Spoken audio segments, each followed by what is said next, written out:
China ने line of actual control पे अलग अलग जगह पे हमला किया और इंडिया में अंदर घुसने की कोशिश की। ये बात है मई 2020 की। ये बहुत ही उछला पूरा ये जो हमला था और इसके हमले के पीछे क्या रीजंस थे चाइना की तरफ से, वो कोई भी क्लियर नहीं कर पा रहा है। इसके आंसर्स ना गवर्नमेंट ऑफ इंडिया के पास हैं, ना पॉलिसी मेकर्स के पास हैं, ना अलग अलग एनालिस्ट के पास है। यहाँ तक कि मिनिस्ट्री ऑफ एक्सटर्नल अफेयर्स जो हमारे मिस्टर जयशंकर हैं, उन्होंने भी बोला कि चाइना ने ऐसे 5 रीजंस दिए हैं अटैक के, और वो 5 रीजंस अलग अलग टाइम पे चाइना ने दिए हैं। पर वो 5 रीजंस थे क्या, ये किसी ने भी नहीं बताया। Hello everyone, this is Saumya from Saumya Spain, और आज हम यही डिस्कस करेंगे कि चाइना ने हम पे मल्टीपल टाइम्स अटैक्स किए हैं, चाहे वो 10 साल पहले हो, 20 साल पहले हो, चाहे वो अभी 5 साल पहले हो।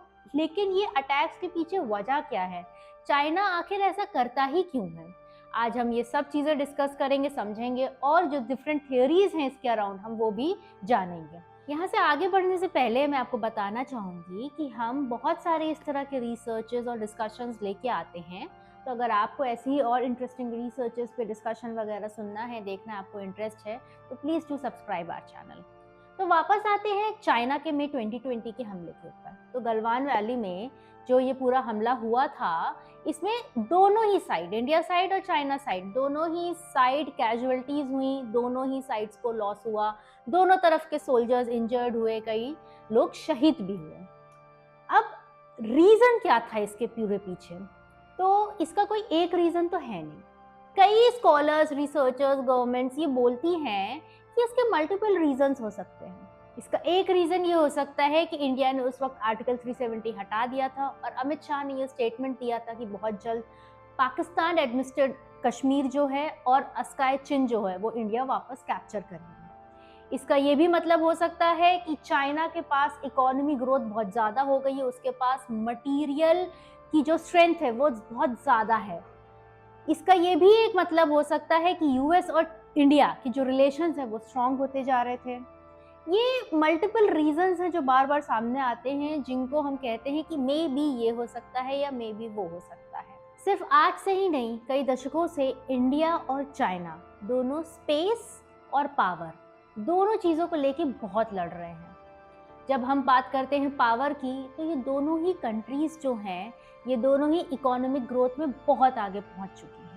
ये दोनों ही कंट्रीज एक स्पेशल पावर चाहती हैं, एक स्पेशल पोजीशन चाहती हैं वर्ल्ड फ्रंट पे, एंड डेफिनेटली दोनों ही कंट्रीज एशिया का एक बिगेस्ट जायंट बनना चाहती हैं। इस वक्त जो एशिया का लीडर है, उसके लिए ये दोनों कंट्रीज ही फाइट कर रही हैं।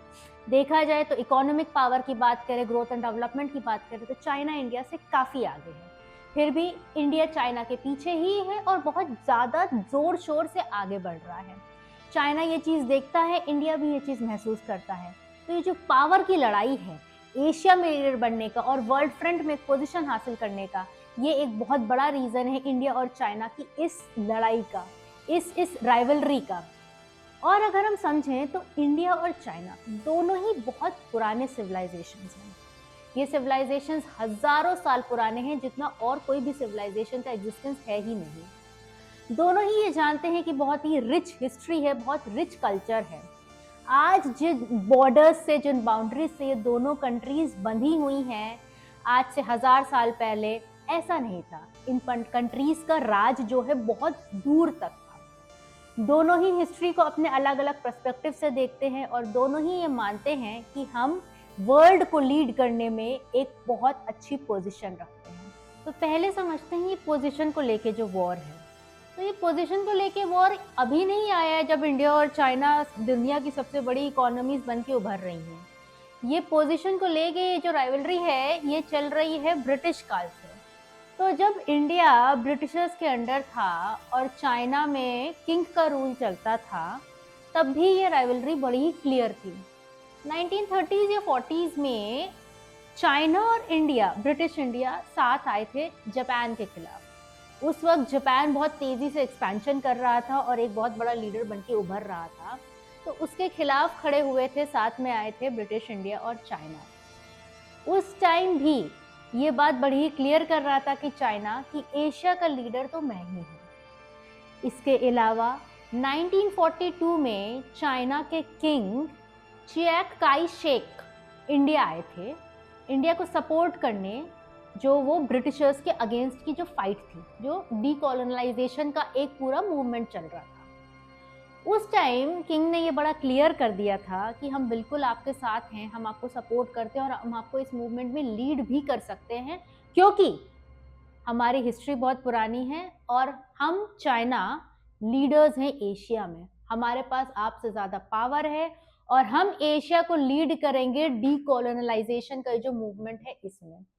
उस टाइम जो हमारी उभरती हुई लीडरशिप थी, जो हमारे उभरते हुए लीडर्स थे, उनको ये चीज़ बिल्कुल पसंद नहीं आई, क्योंकि वो चाहते थे कि आज़ादी के बाद इंडिया अपने हिसाब से एशिया को लीड करे और चाइना पहले से ही इंडिपेंडेंट था और वो पहले ही लीड कर रहा था।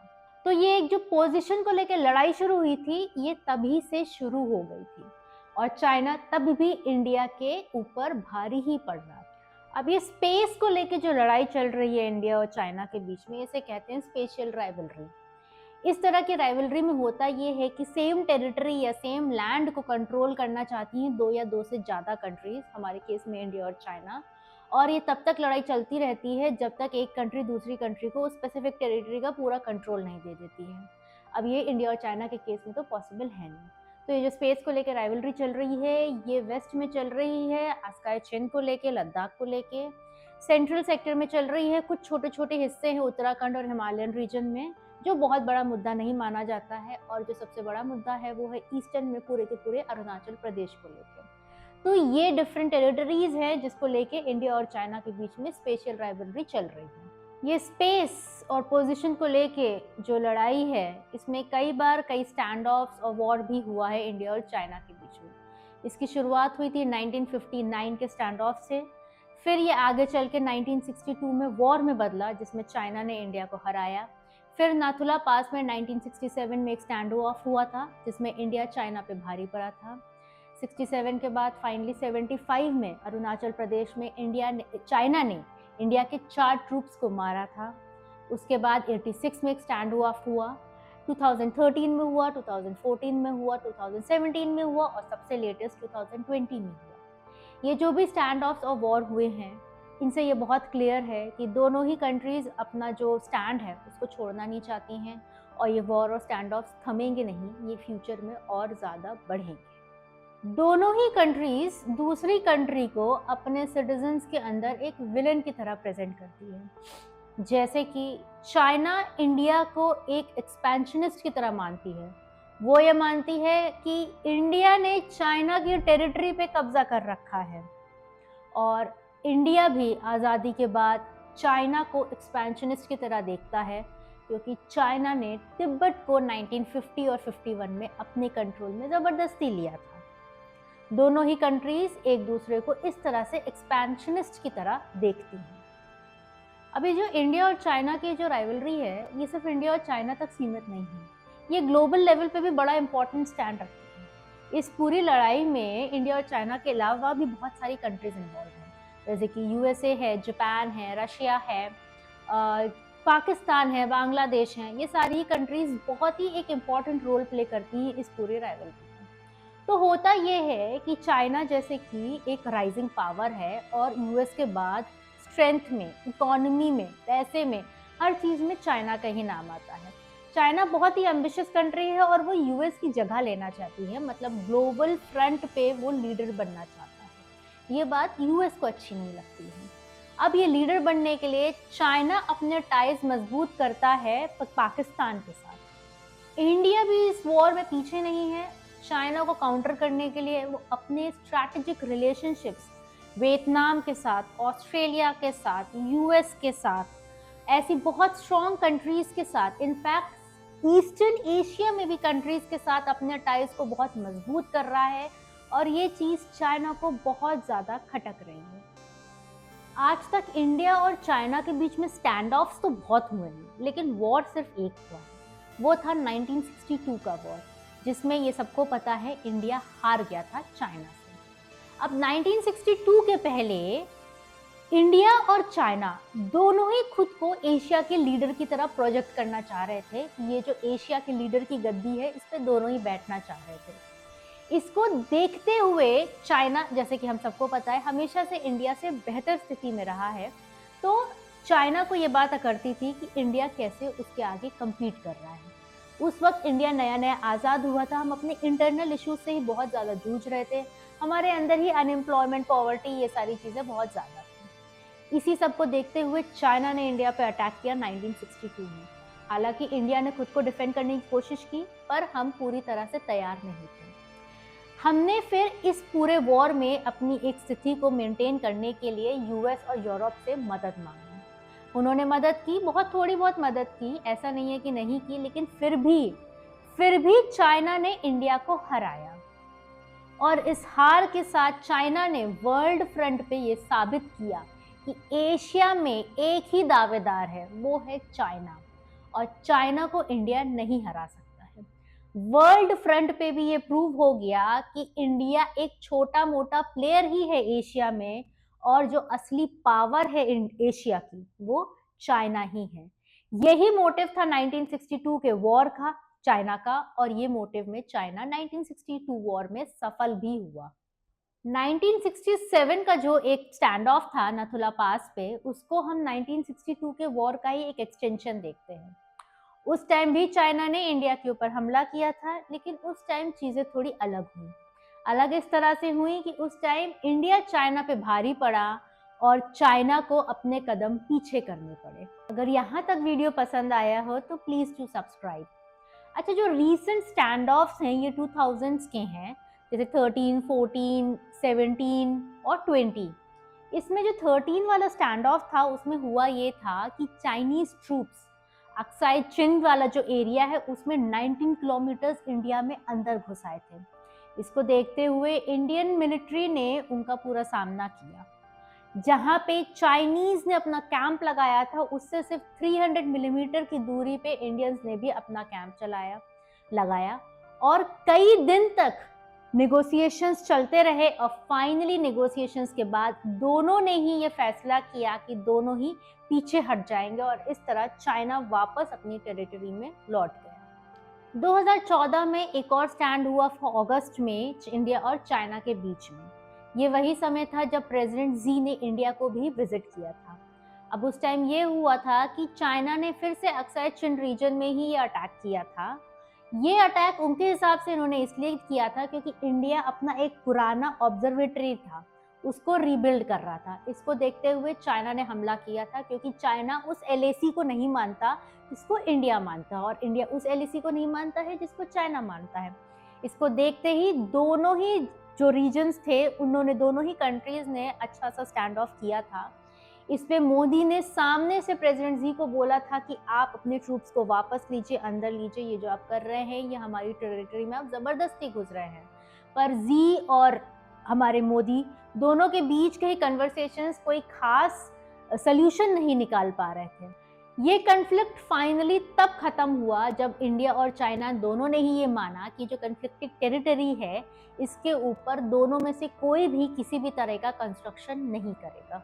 एक और छोटा लेकिन सिग्निफिकेंट स्टैंड ऑफ हुआ था 2015 में। तो हुआ ये था कि दिप्सांग प्लेन्स जो टेरिटरी है उसमें चाइना ने अपना एक हट बनाया सर्वेलेंस रखने के लिए। उस पर उन्होंने सोलर पैनल्स और कैमरास भी लगाए थे। इसको इंडिया साइड ने तोड़ दिया, ये कहते हुए कि ये हमारी टेरिटरी में बना हुआ है। ये बात बिल्कुल सही भी थी। इसकी वजह से इंडिया और चाइना दोनों के बीच में मुठभेड़ भी हुई, और फाइनली दोनों साइड के मिलिट्री ऑफिशियल्स ने ही इस मुठभेड़ को खत्म किया, और दोनों साइड की गवर्नमेंट्स का कोई भी इन्वॉल्वमेंट नहीं हुआ। इसमें फिर हमने ये माना कि दोनों साइड के जो रिलेशंस हैं बायलैटरल वो थोड़े से इम्प्रूव हो रहे हैं, क्योंकि मिलिट्री लेवल पे ही समझौता हो गया था। चाइना फाइनली पीछे हटा, और इस दोस्ती को दर्शाते हुए इंडिया और चाइना ने साथ में मिलिट्री प्रैक्टिस की 12 दिन की China side of the territory में। अब ये जो रीजन है दिप्सांग वैली का, दिप्सांग प्लेन्स का, इसमें चाइना चाहता है कि इंडिया बहुत ज़्यादा एक्टिव ना हो। ये इसलिए इस एरिया में हमेशा जो है कुछ ना कुछ करता रहता है। इसका रीज़न ये है कि चाइना चाहता है कि इंडिया काराकोरम हाईवे जो बना हुआ है, जो पाकिस्तान ने ऑक्यूपाई किया है कश्मीर, उसको चाइना से जोड़ता है। तो चाइना चाहता है कि इंडियन ट्रूप्स ये काराकोरम हाईवे पे जो है नजर ना रख पाए, और इसीलिए इस एरिया में वो हमेशा कुछ ना कुछ हलचल करता रहता है। अब सबसे इम्पोर्टेंट स्टैंड ऑफ जो है इंडिया और चाइना के बीच में, जो काफी लंबे समय तक चला था, वो है 2017 का डोकलाम सिक्किम का स्टैंड ऑफ। तो हुआ ये था कि चाइना रोड बना रहा था, भूटान और चाइना के बीच में जो एक स्पेसिफिक लैंड है, जो टेरिटरी है, वो दोनों ही मानते हैं कि उनकी है। उस स्पेसिफिक टेरिटरी में चाइना ने रोड कंस्ट्रक्ट करना शुरू किया, जिसको इंडिया ने मना किया, इंडिया ने रोका, क्योंकि वहीं पे ही इंडिया का चिकन नेक भी है, जो मेन लैंड इंडिया को उसके नॉर्थ ईस्टर्न रीजन से जोड़ता है। तो ये जो एक स्टैंड ऑफ चला था, ये 73 डेज तक चला था पैंगोंग लेक के आसपास, और दोनों ही साइड्स में बहुत कैजुअलिटीज हुई थी, काफी लोग शहीद भी हुए थे। 73 डेज बाद फाइनली ये रुका और चाइना ने रोड का कंस्ट्रक्शन बंद किया। इन स्टैंड ऑफ में जो सबसे रिसेंट और सबसे इम्पोर्टेंट स्टैंड ऑफ है वो है 2020 का स्टैंड ऑफ, जो आस्काई चिन रीजन में हुआ था। इसमें हुआ ये था कि चाइना कई किलोमीटर्स तक इंडियन क्लेम्ड टेरिटरी में घुस आया था, और इसको देखते हुए इंडियन आर्मी ने उनका मुकाबला किया था और उनको पीछे खदेड़ना शुरू किया था। जब ये खदेड़ा जा रहा था काफ़ी हद तक, जब वो पीछे हट गए थे, तो गवर्नमेंट से बीच में इंटरफेयर किया और फाइनली जो है इस स्टैंड ऑफ को ख़त्म कराया गया। इसको इंडिया क्लेम करता है कि वो जीता है और इंडिया ने कोई भी लैंड नहीं खोई है, लेकिन चाइना ये बोलता है कि हम चाहे जीते हो या ना जीते हो, लेकिन हमने इंडियन टेरिटरी को ऑक्यूपाई किया है। ना चाइना गवर्नमेंट पीछे हार मानती है, ना मोदी गवर्नमेंट पीछे हार मारती है। ये जो पूरा स्टैंड ऑफ हुआ, ये किस लिए हुआ, असली वजह क्या थी, यही पूरा मुद्दा है। कई एनालिस्ट्स, कई स्कॉलर्स, कई पॉलिसी मेकर्स इसके अलग अलग रीजंस देते हैं। जो इसमें सबसे इम्पॉर्टेंट और सबसे ज्यादा माना हुआ रीजन है, वो एक थ्योरी है जिसको हम कहते हैं तिब्बत्स 5 फिंगर्स एंड पाम स्ट्रैटेजी। इस थ्योरी के हिसाब से चाइना तिब्बत को अपना राइट पाम मानता है।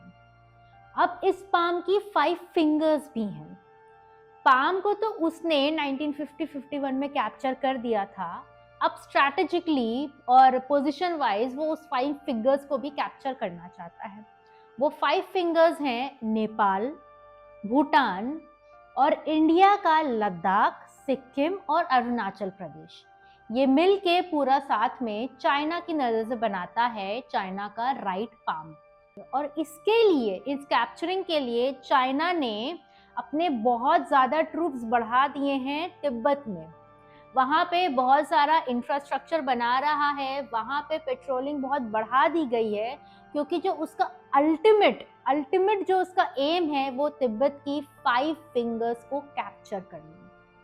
हालांकि ये कहीं भी लिखा हुआ नहीं है कि ऐसा चाइना का कुछ उद्देश्य है, पर जो मो जेडोंग थे, जो कम्युनिस्ट पार्टी के फोरफादर थे, जिन्होंने फाइनली उसको जो है स्थापित किया था, और उन्होंने 1942 से अपनी डेथ तक इस कम्युनिस्ट पार्टी को पूरा देखा रेखा था, इन्होंने ही ये थ्योरी दी थी और ये मानते थे कि ये चाइना का एक अधिकार है जिसको चाइना अल्टीमेटली अचीव करेगा। जो दूसरी बहुत ही प्रेवलेंट स्ट्रैटेजी है चाइना की, वो है सलामी स्लाइसिंग स्ट्रैटेजी। इस स्ट्रैटेजी के तहत चाइना छोटे छोटे हिस्से जो है अपनाने शुरू करता है। जैसे कि किसी भी एरिया में वो इस पॉइंट तक स्टैंड ऑफ करता है, इस पॉइंट तक उस स्पेसिफिक टेरिटरी या एरिया में उथल पुथल मचाता है कि बस वॉर तक होते होते पीछे हट जाता है। ये उथल पुथल मचाने का, ये वहाँ के स्टैंड ऑफ्स करवाने का उसका यही रीजन होता है कि वो किसी तरह से वहाँ का स्टेटस क्यों चेंज कर दे, मतलब कि थोड़ा सा और आगे उस रीजन में बढ़ जाए, थोड़ा सा और आगे उस टेरिटरी में बढ़ जाए। ऐसा करते करते करते करते फाइनली वो एक बहुत अंदर तक घुस आता है और अपनी टेरिटरी का हिस्सा बहुत बड़ा कर लेता है। ये हर थोड़े थोड़े दिन में इस तरह के स्टैंड ऑफ्स करता है, जैसे कि हमने देखा भी है एलएसी के केस में कि 2013, 14, 15, 17, 20 कितने सारे स्टैंड ऑफ्स उसने हमारे साथ किए, और हर स्टैंड ऑफ में वो अपना स्टेटस क्यों, उस टेरिटरी में अपनी लोकेशन को थोड़ा सा चेंज कर देता है। ये स्टैंड ऑफ इस कदर वो करता है कि इंटरनेशनल लेवल पे भी इसकी चर्चा होनी शुरू कर देती है, लेकिन कभी भी इसको वॉर में कन्वर्ट नहीं होने देता है। इसको कहते हैं सलामी स्लाइसिंग स्ट्रैटेजी, कि थोड़ी थोड़ी थोड़ी थोड़ी उथल पुथल करके उस रीजन को हल्का हल्का जो है ऑक्यूपाई कर देगा। ये स्ट्रैटेजी वो इंडिया के एलएसी का जो रीजन है, लाइन ऑफ एक्चुअल कंट्रोल, जो अस्काई चिन वाले एरिया में है, लद्दाख में, वहाँ पे भी बहुत ज़्यादा प्रैक्टिस करता है। इसके अलावा साउथ चाइना सी जो है, वहाँ पे भी इसको बहुत प्रैक्टिस कर रहा है, क्योंकि वो पूरा ओशन का एरिया है, सी का एरिया है, तो वहाँ पे भी वो धीरे धीरे जो है अपने अलग अलग रेडार्स, अपने अपने पॉइंट्स, आर्टिफिशियल आइलैंड्स वगैरह बिल्ड करता जा रहा है, आगे और बढ़ता जा रहा है, अपनी पेट्रोलिंग बढ़ाता जा रहा है। रेड एरियाज जो मार्क बाउंड्रीज है, उसको धीरे धीरे धीरे धीरे करके पार करता रहता है, और अब उसका नतीजा ये हुआ है कि साउथ चाइना सी का बहुत बड़ा हिस्सा अब उसके अंडर आ गया है, जिसकी देख रेख वो करता है, जिसके ऊपर पूरा काबू उसने कर रखा है। तीसरी थ्योरी जो 2020 के स्टैंड ऑफ की वजह बनती है, वो ये कहती है कि कोविड-19 का बहुत बड़ा रोल था। कोविड-19 का रोल इसलिए था कि जैसा हम सबको पता है, जो कोविड-19 जो पेंडेमिक फैला, वो पेंडेमिक चाइना से ओरिजिनेट हुआ था, और चाइना पूरी तरह से उसको कंटेन करने में असफल हुआ था।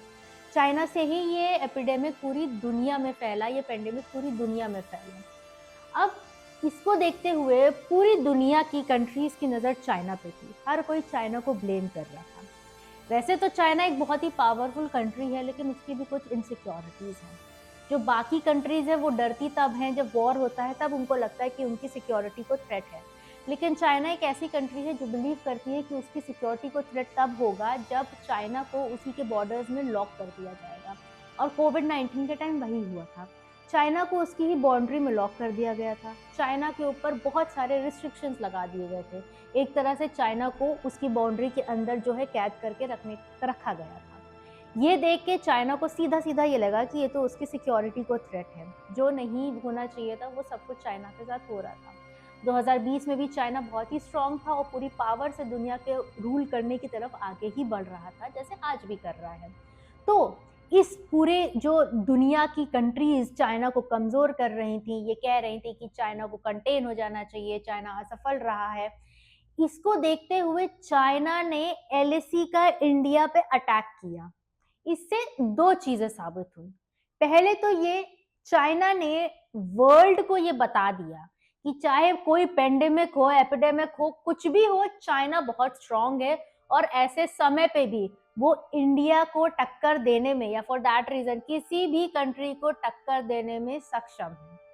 इसके अलावा कोविड में क्योंकि चाइना थोड़ा सा कमजोर हो गया था, तो एशिया में चाइना ये इंडिया को बताना चाहता था कि चाइना को कमजोर समझने की जरूरत नहीं है।